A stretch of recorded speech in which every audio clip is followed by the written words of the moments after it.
This is WBTV News, first at 4. Remember 2 months ago, we met this very inspiring woman, Tamela Rich. It was on the eve of her trip across the country in Canada on her motorcycle. And yeah, that's a pink bra on the front of her bike. Her mission was to talk with breast cancer survivors and spread the word of breast cancer awareness. Well, she is back from her trip and she's here with us now in the studio. Thanks for being here today. Thank you for having me back. What did I read? 22 states and 3 Canadian provinces? Exactly. What a trip. Yeah, it was a trip of a lifetime. Yeah, and I know you met some really inspiring people along the way. We're going to show some photos of some of the people that you met. Talk about the ones that really stand out. I think we have a picture that really stands out to you. I think if the one you're going to show is of the woman getting her hair shaved. Tell me. This woman's name is Joelle, and in the past year, she lost both her husband. Oh, this is not Joelle. She's Sorry. coming.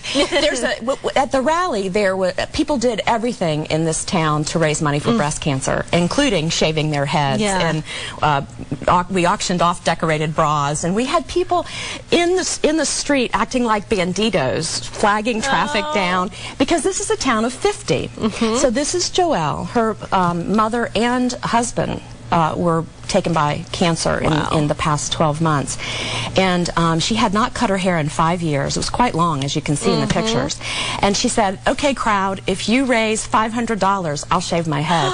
And they did. And they did. Oh my goodness. She was not the only one to do this, but she had really she had some really keen observations about watching 2 family members succumb to an illness that she had some criticisms about healthcare priorities in this country, and it always means more when it comes from a person than if you're just reading statistics. Yeah, and unfortunately I think a lot of people at home can relate to that. As well as inspirational, it was educational for you. Yes. And I know you saw some key differences between our healthcare system and the healthcare system in Canada. I did. I didn't hear anyone in Canada say, "Oh, I had to fight my insurance company. Oh, I had to wait 3 weeks longer than my doctor wanted me to." I didn't hear any of that from the Canadians, and I heard plenty of that from the Americans. As a matter of fact, one of the men that I met, he's a rancher in Shell, Wyoming there, and he had to sell his livestock. They didn't have insurance. He had to sell his livelihood in order to keep his wife, who has breast cancer, in medical treatment. Was this trip more than you thought it was going to be? I know you had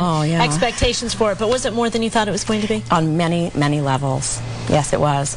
There's another story, if we have time, to talk about.